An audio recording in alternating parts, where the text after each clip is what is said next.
said to have medicinal properties, but actually they're only made of keratin, which is the exact your fingernails and hair are made of.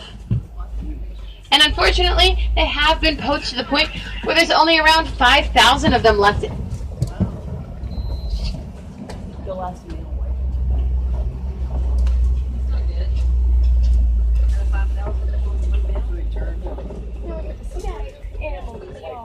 That's a black one. No, white. No offense. A lot more.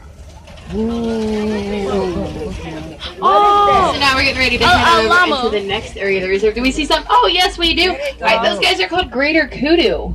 Greater kudu are some of the tallest antelopes. They stand about 55 inches tall at the shoulder. And we can tell that those are female because the males do have long spiral horns that can grow up to 6 feet. So now we're heading on over into the next area of the reserve called the Safi River. The Safi River is home to animals like the Nile hippopotamus. And now these guys are very territorial, so it's going to make them one of the most dangerous animals in Africa. And it does look like we have one back there in the water. If you can't see it, I do think we might be able to see a few more in just a second here. And so they are herbivores, which means they're not going to attack for food, but they will attack if they feel their territory is threatened. And they're going to spend almost all day long in the water. Oh, look, there's actually a whole group of them lined up over here. And so staying in the water is going to help to keep them cool, and they can hold their breath for 8 minutes at a time. That is cool. And now a group of hippos is called a bloat. That's a bloat of hippos we have over there. Oh, that junk is cool. It's 5 of them. I see those hippos. They trying hard. Now those birds you see over there on the left are called pinkback pelicans. And they get that name because during mating season their backs are going to turn a light shade of pink. And it's kind of hard to see because it's going to be their skin and not their feathers. But when they spread their wings you can see it. And they do have a wingspan of about 7 to 9 feet long. Now, looks like up ahead here we have some Nile crocodile. Nile crocodile can get up to 16 feet long and weigh 500 pounds. Oh, look at that big one. Oh, I see those jokers all day. Crocodile. No.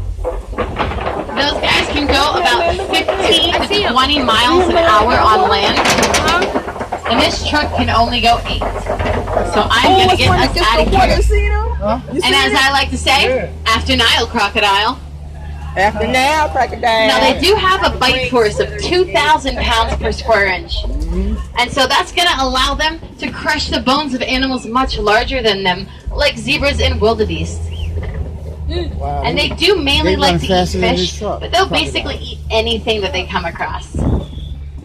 Now we're getting ready to head on over into the next area of the reserve, the savannah. The savannah is home to lots of different types of animals. And we also have some different plants that grow out here. So if you take a look over there on the right, it's called a baobab tree. Now the baobab tree is sometimes called an upside down tree, and that's because its branches look like roots. They can withstand long periods of drought by keeping a large amount of water in that massive trunk. And to help save that water, it's going to go leafless about 9 months out of the year. And so those life-preserving qualities get it the nickname, the Tree of Life. And now this is actually one of the best views we have on the entire reserve.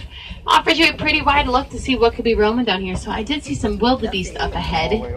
I see it here. I don't. You turn that off, DJ. There's also some springbok over there as well. You're not live. My thing is live. You just record. You know what?